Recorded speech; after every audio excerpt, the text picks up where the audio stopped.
Hey guys, this is Jake with 12th Rep Media, and we are here with Adrian Vandenberg. You may know from the famous Whitesnake, and one of the standout solos I feel of that era. So Adrian, how are you doing today? Doing great, doing great. Really excited to be here because I've been spending most of my time in Holland the last 2 decades basically. Well, it's good to have you back here at NAMM, and I understand there's a bit of a reissue, a special guitar that you're holding here. Can you tell us more about it? Yes, this was my my Peavey signature guitar that I designed in 1987 while I was on the road actually by making sketches on the hotel walls until I was happy with the shape and flew back and forth to Peavey to work on the electronics and the shape of the neck and all the stuff, you know. And over the years, I've been getting more and more demands through Facebook and Instagram and stuff. People who were asking, do you have any of those guitars laying around that you want to part with? I said, no man, I only have about 4 left. And Peavey was getting the same amount of requests as well. So last year, Peavey got in touch with me and asked if I would be interested to work together again on releasing the guitar. Which is, of course, I said yes. You know, it's great. It's a lot of fun, and we're starting out with a premium version, basically. In the 80s, we started out with the bolt-on neck, and now we're going the other route. It's all premium. It's got the Seymour Duncan pickups on it, and like the highest level Floyd Rose on it. And so it's definitely a step up. And as you can hear from Adrian right here, so these has some specs and some designs that he specifically wanted. Can you tell us what was important to you to have on a guitar for yourself? For me, I first started with the shape. I was a graphic designer for a while, so for me, the shape of a guitar was extra important. And personally, it was great to combine my painting and design and stuff with what I do musically. And there's not that many chances apart from my paintings for the covers for my records. And so when I had the shape down, I wanted a guitar that, just like a Stratocaster or a Telecaster or Les Paul, from 2 miles difference you can see what guitar it is. And in the 80s, to me, they all looked, the guitars that came out at the time, the Jacksons and the Kramers, they all looked pretty much the same. Very true. So I wanted to design one where you could see what it was from a distance, you know, that looked different, original, you know. There's like, I put the pickups a little bit out of whack, and it's not symmetrical, you know, and it's got those violin cuts.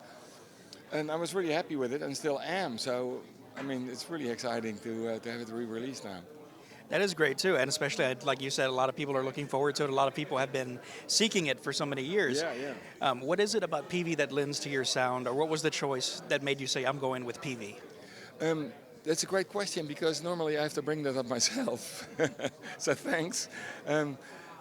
For me, it was really important that at the time, apart from all the guitars looking the same, Peavey was not a company where people would think, oh, it's guitars. Everybody was talking about the amps. So I thought there is something to gain there. Instead of just going with the flow, go with Ibanez or Jackson or whatever, like everybody did. I thought it's great to be at a spare point of like a movement and have a company like Peavey come up with a great guitar where everybody would go, oh, we didn't expect that. And after me, as everybody knows, then suddenly it was good enough for Eddie Van Halen and Satriani and those guys. So I still feel good about the fact that I brought it, you know, to that point, because Definitely. people didn't take it seriously. You know, they thought, oh, I must say, you know, the designs from the Peavey guitars in those days to me looked a little bit like coffee tables. You know, it wasn't. Very true. They weren't very sexy, and I think guitars should be sexy. You know, rock and roll is for a big part about sex. Let's be honest. You know, Elvis started it. It was definitely not the choir boys pop music. The guitars and basses, the instruments just lend to it. Yeah, exactly.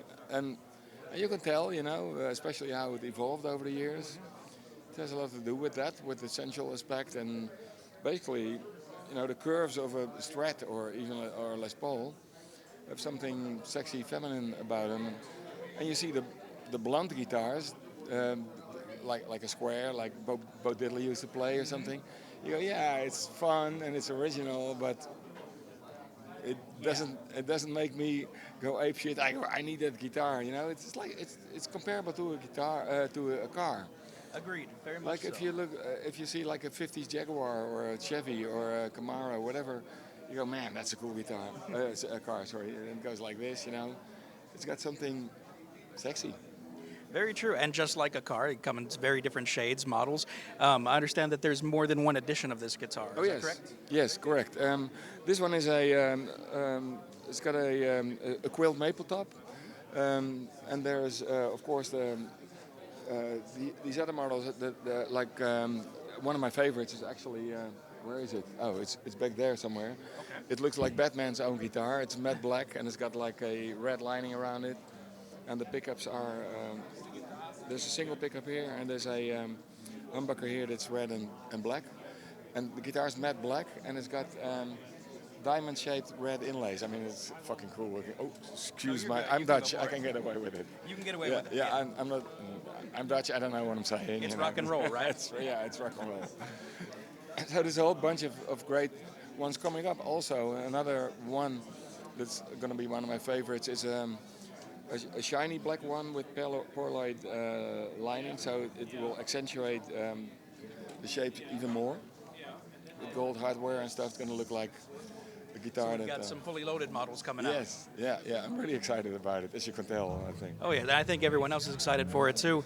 In your opinion, what makes a good guitar? Like as far as the tonal qualities, the build, how you hold it, what makes a good guitar for you? The first thing is always how it feels. You want to pick it up, you know. Like in my living room, I always have like 2 or 3 or 4 guitars standing against the chairs and against the wall and whatever. And you want to pick it up. It's almost like food, you know. When you're hungry and you see a great-looking pizza, you go, "Oh man, I want to eat that." So that's one thing. You want to touch it. It's like, you know, a beautiful woman. You go, "Oh man, I can't touch it because I'm gonna get one of her pumps smacked in my face." But that's your primal instinct, you know. So that's one thing. And the tone, it needs to be able to translate what you hear in your head to what you want to express on the guitar. And over the years, probably because I'm old school, it almost seems to be like a lost art form, because the amplifiers have become so great over the years, and the distortion level and everything.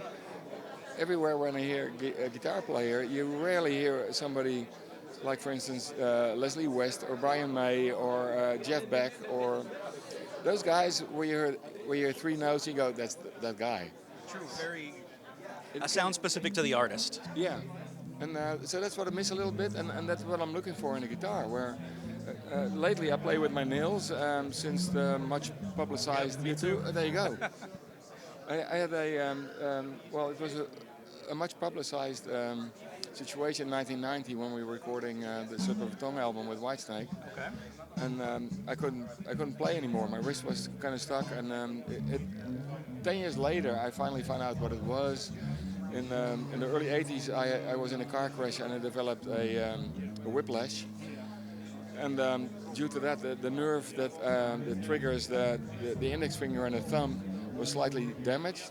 So I kept losing the pick and putting too much tension on it. So basically, the last 2 years, more and more, I use my nail as a pick.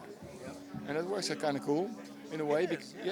Well, you know what it feels like. Yeah, I really can't use a pick at all, to be honest. But I started on bass, so Oh, yeah, feeling the strings just makes more sense to me. It makes it more personal in the most literal sense of the word. So that's what's happening.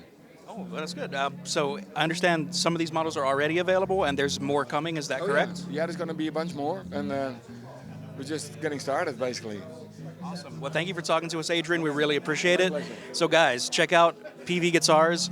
You're going to see new signature series from Adrian Vandenberg. Some you can already see, some you're going to have to wait for, but check them out. Peavey in 2024.